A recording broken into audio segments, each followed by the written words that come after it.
Fala, meu povo! Cadê esse povo estudioso daí? Cadê a galera aí que detonou o FGV no Tribunal de Justiça Santa Catarina? Quero ver. Bom, pessoal, a banca acabou de soltar o gabarito preliminar e conforme eu havia falado, eu vou trazer aqui para vocês algumas questões que eu entendo passíveis de recurso e alguns fundamentos que podem ajudar aí a que façam os seus respectivos recursos. Sem mais delongas, eu vou avaliar aqui a prova tipo 2, tá? A prova tipo 2. Mas eu vou dizer mais ou menos o sentido da questão e você identifica na sua prova. Não vá só pelo número. Se você for só pelo número, você vai corrigir sua prova errado. Então, eu vou dizer o número da questão na prova tipo 2 e você verifica na sua prova. Primeira questão que eu entendo passível de discussão é a questão número 8. É aquela questão que fala sobre a obra completa de Salim Miguel ganha versão digital gratuita. E aí a banca pedia um outro sentido no mesmo campo, um outro sentido não, uma outra palavra no mesmo campo semântico de ganha. E aqui eu tenho uma observação. A banca deu como gabarito a letra B, recebe. E eu entendo aqui que há um questionamento no seguinte sentido. Quando se fala do campo semântico, a expressão, podem acompanhar na prova de vocês, a expressão, no segundo parágrafo ele diz assim: a reedição digital da obra de Salim Miguel, anunciada em 2024, em comemoração ao seu centenário. Essa expressão em comemoração, ela está no mesmo campo semântico ali da letra A, conquista. Então, se eu digo que algo é em comemoração, eu posso trabalhar isso com a palavra conquista. Então, assim, é óbvio que é uma questão muito subjetiva, né? Praticamente você lê todas e todas, quase todas, daria para ser o gabarito, mas eu entendo que pode haver algum tipo de questionamento nesse sentido, por conta da expressão em comemoração ao centenário. Ora, se eu estou comemorando alguma coisa, é porque algo foi conquistado. Nesse sentido, seria a letra A, conquista. Fica essa pulguinha atrás da orelha aí para vocês, beleza? A segunda questão é a questão número 17. É aquela questão que fala sobre a demissão qualificada e a demissão simples. E aqui bem direto, a banca deu como gabarito a letra D, salvo engano. Ela deu como gabarito a demissão simples. Mas, na verdade, a letra C também é gabarito, porque a demissão qualificada, lá nos termos da própria lei, e aí você anote, no artigo 138 da Lei Estadual número 6.745 de 1985, que fala que a demissão qualificada incompatibiliza o ex-funcionário com o exercício de cargo ou emprego público pelo período de 5 a 10 anos. Então, a letra C também é a resposta. Na pior das hipóteses, essa questão ela tem duas respostas, a letra C e a letra D, certo? Partindo para a nossa terceira questão, aqui que eu entendo passível de recurso, é a questão número 20. Aquela questão que fala que um gestor queria fazer um projeto e colocar o nome, e aí a questão fala desse jeito, com essas palavras: cuja divulgação poderia lhe conferir expressiva popularidade em ano de eleições. E aqui eu quero a atenção de vocês no seguinte sentido. A banca deu como gabarito a letra D, pode ter fim informativo e mencionar o nome ou a imagem de João, desde que não seja direcionada à sua promoção pessoal. Ocorre que no comando da questão, e é o comando da questão, como a própria palavra diz, comando, é o que comanda, é o que direciona o candidato para a resposta, ele diz o seguinte, ó, ele diz que o Estado Sigma desenvolveu um projeto de grande benefício, o gestor, né, desenvolveu um projeto de grande benefício para a coletividade. Desenvolveu o projeto. Aí ele fala, cuja divulgação poderia lhe conferir expressiva popularidade em ano de eleições.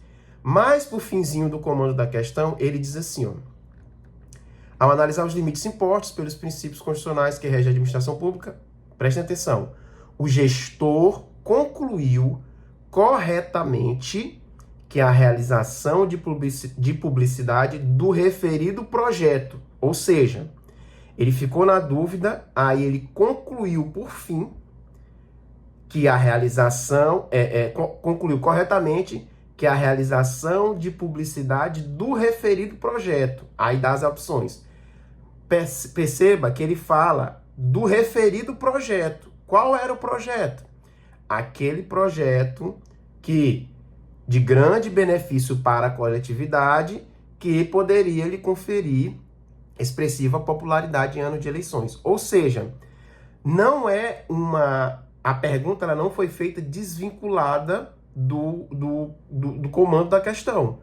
Quando ele fala o que ele concluiu corretamente, a questão ela traz de volta a ideia do projeto que ele havia desenvolvido. Um projeto que gera benefício para a coletividade e que ia atribuir como a própria questão diz, uma expressiva popularidade em anos de eleições. Ou seja, pelo comando da questão, não tem como ser a letra D, porque a letra D fala que pode ter fim informativo e mencionar o nome ou a imagem de João. Mas espera, o comando da questão falou que o projeto não é isso. Não falou que tem fim informativo, não falou nesse sentido. O projeto dele era um projeto que beneficiava a coletividade e que poderia lhe atribuir uma expressiva popularidade. Ou seja, pela redação do comando da questão, o gabarito dessa questão, ao meu ver, tem que ser a letra A. Afronta a impessoalidade, logo é vedada. Ao meu ver, tem que ser esse o gabarito. Entenderam? Próxima questão, a questão de número 40 na prova tipo 2. Lembrando, olha aí na sua prova qual é essa questão. E é aquela questão que dava vários itens para você julgar VOF. Essa questão, ela não tem resposta. E aí eu vou explicar para vocês por que ela não tem resposta. Provavelmente, VOF, a questão, aquela que falava dos cargos, empregos e funções públicas, funções de confiança, e que falava do servidor público ter direito à livre associação sindical. Identifiquei na sua prova. Essa questão foi dada como gabarito a letra A. A letra A, ela diz que o item 1 ele é falso, mas aqui tem um problema. Qual é o problema? O item 1 ele não está literalmente de acordo com o que diz a Constituição. Mas a questão não pediu isso. Ela pediu para avaliar verdadeiro ou falso. Qual é o grande lance aqui? Provavelmente o que se pensou foi o seguinte, porque no item ele diz assim, ó, os cargos, empregos e funções públicas são acessíveis aos brasileiros natos, que preencham os requisitos estabelecidos em lei, assim como aos brasileiros naturalizados na forma da lei. A Constituição não fala dessa forma. A Constituição fala assim, ó, os cargos, empregos e funções públicas são acessíveis aos brasileiros, não fala nato naturalizado, que preencham os requisitos na forma da lei, estabelecidos em lei, assim como aos estrangeiros na forma da lei. Mas qual é o grande lance? Quando eu digo que os cargos, empregos e funções públicas, eles são acessíveis aos brasileiros natos ou aos brasileiros naturalizados, eu estou dizendo a mesma coisa que a Constituição disse, só que de uma forma mais específica. O item, ele disse assim, brasileiros natos e brasileiros naturalizados. E a Constituição só fala de brasileiros. Mas a gente sabe que tanto o brasileiro nato quanto o brasileiro naturalizado, ele tem acesso aos cargos públicos. Não tem a alguns cargos públicos, mas tem acesso. Ou seja, esse item, ele não está errado. Esse item é verdadeiro. Ele não está ipsiliteris o que diz na Constituição, mas ele é um item verdadeiro. Porque se eu digo que cargos, empregos e funções públicas são acessíveis aos brasileiros, eu estou incluindo nesses brasileiros os brasileiros natos e os brasileiros naturalizados. Então, o item 1, ele é verdadeiro. Se o item 1 é verdadeiro, a questão não tem resposta, porque seria verdadeiro, verdadeiro e falso. E não tem essa resposta. Então, essa questão, ao meu ver, ela é passível de anulação. Próxima questão, aí na prova, tipo 2, é a questão 46. Mas na prova de vocês aí, identifiquem aquela que fala com o objetivo de dar cumprimento ao ciclo orçamentário, que falava sobre a proposta orçamentária do Poder Judiciário. Essa questão, ela tem um probleminha aqui que eu achei assim uma coisa que compromete. E aí vou compartilhar aqui com vocês e cada um faça a sua análise. O que acontece? A letra A, que foi dada como uma resposta, a letra A diz o seguinte: a proposta orçamentária deve ser aprovada pelo Tribunal de Justiça e encaminhada ao Poder Executivo do Estado-alvo. Prestem atenção o que diz o artigo 99, parágrafo 1º da Constituição. Os tribunais elaborarão suas propostas orçamentárias dentro dos limites estipulados conjuntamente com os demais poderes na Lei de Diretrizes Orçamentárias. E aqui qual é o grande lance? A questão fala que a proposta deve ser aprovada pelo Tribunal de Justiça. A Constituição, no artigo 99, parágrafo 1º, fala que os tribunais elaborarão. O Tribunal de Justiça ele não aprova aquela proposta. Ele elabora aquela proposta e encaminha. E aí, para que você não pense que é coisa da minha cabeça, verifique agora o que diz o artigo 99, parágrafo 4º da Constituição.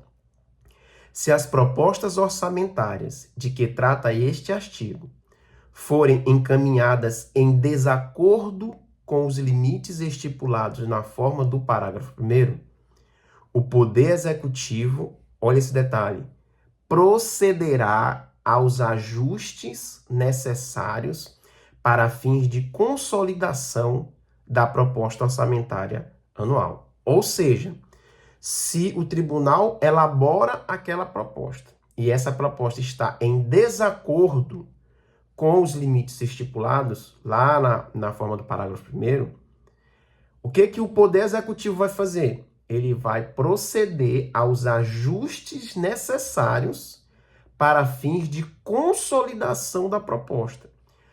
O que quer dizer isso? Quer dizer que aquela proposta ela não está aprovada. A palavra aprovada, que foi colocada na resposta, na letra A, que foi dada como gabarito pela banca, essa palavra aprovada, ela dá a entender que o Tribunal de Justiça ele elabora a sua proposta e ele mesmo aprova. E o que ele aprova, acabou, está resolvido. Mas não é assim. Tanto que esse parágrafo 4º prevê a possibilidade do chefe do Poder Executivo, proceder aos ajustes, e ele fala, para fins de consolidação da proposta. Ainda é uma proposta. O Tribunal de Justiça ele não aprova. O Tribunal de Justiça ele tem autonomia para elaborar, ele tem autonomia para propor aquela determinada situação. Quando a letra A fala que ele aprova, ele diz assim, ó, a proposta orçamentária deve ser aprovada pelo tribunal, essa afirmativa ela não está de acordo com a Constituição, por isso entendo cabível de questionamento aí também. O gabarito aqui, provavelmente, né, assim, na verdade não tem uma resposta certa. A questão, ela simplesmente não tem resposta. Porque a letra E, a proposta orçamentária deve ser elaborada pelo Tribunal de Justiça. Elaborada, beleza. Aí ele fala, em conjunto com os demais poderes e instituições autônomas, isso assim, por mais que o parágrafo 1º aqui do artigo 99 fale conjuntamente com os demais poderes, essa ideia de que conjunto com os demais poderes e instituições autônomas pode até passar pelo parágrafo 1º do artigo 99. No entanto, quando ele fala aqui no final, e encaminhada à Assembleia, lógico que no fim do trâmite, essa proposta vai chegar na Assembleia. Mas o Tribunal de Justiça não envia para a Assembleia. Então, acho que bem aqui ficou errada a questão. Ou seja, não tem resposta. Essa questão não tem resposta, por isso deve ser anulada. Beleza? A última questão aqui, que eu entendo passível de questionamento, é a número 47. A questão que fala de Maria, servidora do Tribunal de Justiça, que ela foi instada pelo superior hierárquico a encaminhar um expediente lá, e fala sobre as competências originárias de Tribunal de Justiça. Aqui tem um problema de redação. Eu vou compartilhar isso para vocês e cada um aí vai fazer sua análise, mas eu achei uma questão mal redigida e acaba não tendo resposta. A banca deu aqui como resposta a letra E, afirmando que as competências jurisdicionais dos tribunais de justiça, elas estão previstas apenas na Constituição da República e na Constituição Estadual. E aqui eu tenho duas coisas para falar para vocês. A primeira delas se encontra lá no artigo 125, parágrafo 1º da Constituição. Diz assim: a competência dos tribunais será definida na Constituição do Estado, sendo a Lei de Organização Judiciária de Iniciativa do Tribunal de Justiça. Por esse dispositivo, a Constituição ela prevê que a Constituição do Estado é que estabelece as competências jurisdicionais originárias dos tribunais de justiça. A letra E, ela fala que apenas a Constituição da República e a Constituição Estadual. O artigo 125, parágrafo 1º, só cita a Constituição Estadual. Beleza, esse é só um ponto para você pensar aí um pouquinho a respeito. Mas o que eu quero deixar aqui como uma provocação é a letra D, que diz assim: podem estar previstas na Lei de Organização e Divisão Judiciária. Aqui, eu quero que você entenda o seguinte. Por que eu achei uma redação estranha? Por quê? Podem estar previstas na Lei de Organização e Divisão Judiciária, dá a entender o quê?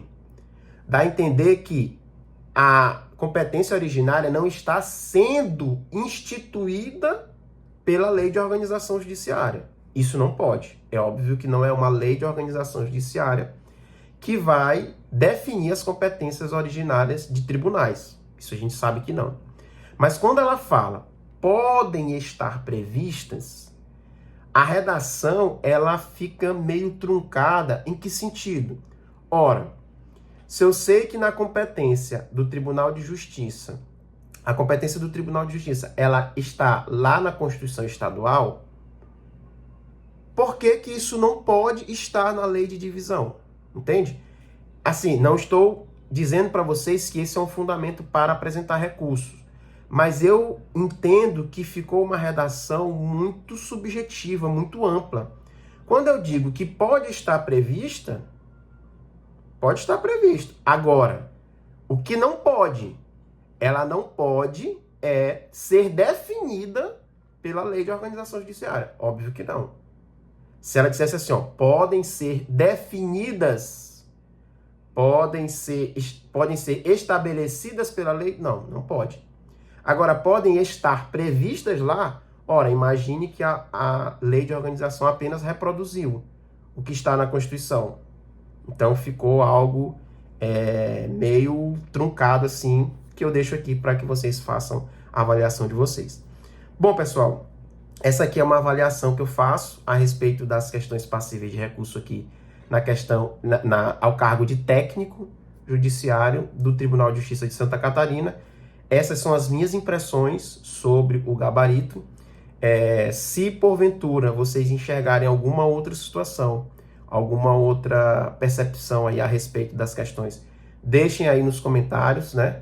Compartilhe esse vídeo com quem você sabe que fez esse concurso, com quem você sabe que está precisando de uma luz aí, para quem sabe buscar alguns pontos. Eu estou aqui à disposição.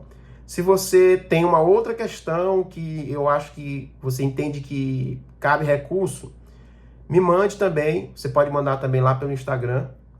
Meu Instagram é Felipe Ferreira Prof. Mande lá no Instagram, no direct, fica mais fácil, porque aqui acaba sendo muita mensagem. Então lá fica mais tranquilo para a gente conversar. Assim que possível eu vou dar uma olhada e vou verificar também a possibilidade de algum recurso. Era isso que eu tinha para tratar com vocês. Espero que tenham gostado. Espero que dê tudo certo para vocês e até o próximo vídeo. Valeu!